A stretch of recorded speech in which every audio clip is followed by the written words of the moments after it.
I was reflecting on, okay, ordinary awakenings, and the first thing that came to my mind is, well,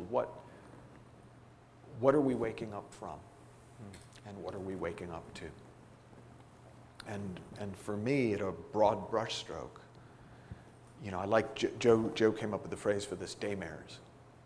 We're waking Actually, up. my son, when he was 6, came up with that. Daddy, I think I just had a daymare. Perfect. Yeah. So we're waking up from our daymares. We're waking up from our thought-created experiences that never look thought-created. Right? That's the thing. We're going to use a lot of metaphors about waking up and sleep and dreaming and awake. They're metaphors. It's not really that, but it's like that. And one of the things about some dreams, you're dreaming, and you don't mind. Some dreams, you don't know you're dreaming, but they're wonderful, so you don't mind. But then there's all these dreams that you don't know you're dreaming, and they're really painful, and they're really hard, and they're really scary.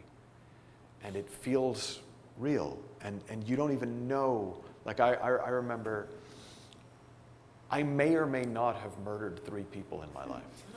I don't think I did, but I had such vivid dreams that I was not quite sure. I mean, I worked out, I remember actually kind of at one point having to check, no, I wasn't in Tennessee, but it can be that real.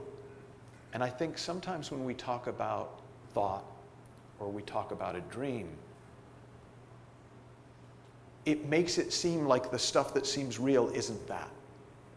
Because, I know that's a thought. Well, I know that's a dream. So this thing that feels so real can't be thought. This thing that feels so real can't be a dream. No. It's all made of the same stuff. And sometimes the way I think about it is it's as if the top level of there's the air, right? And the air I know is just air and I can move through it and I don't have to do anything with it. And then there's mushy ground, which is the stuff I've begun to suspect is thought. And I can kind of tell it's thought, and it still kind of sticks to my shoes, and it's still a little tough to get through, but I kind of know it's thought. But then I think there's solid ground under that. But the more you wake up to thought, the more you wake up to the water that we swim in, the thought that we live in, this energy that we live inside of, that our experience is created from, the more you see, it's all thought. Some of it seems solid, some of it seems solid-ish, and some of it is clearly not. And so we wake up from that.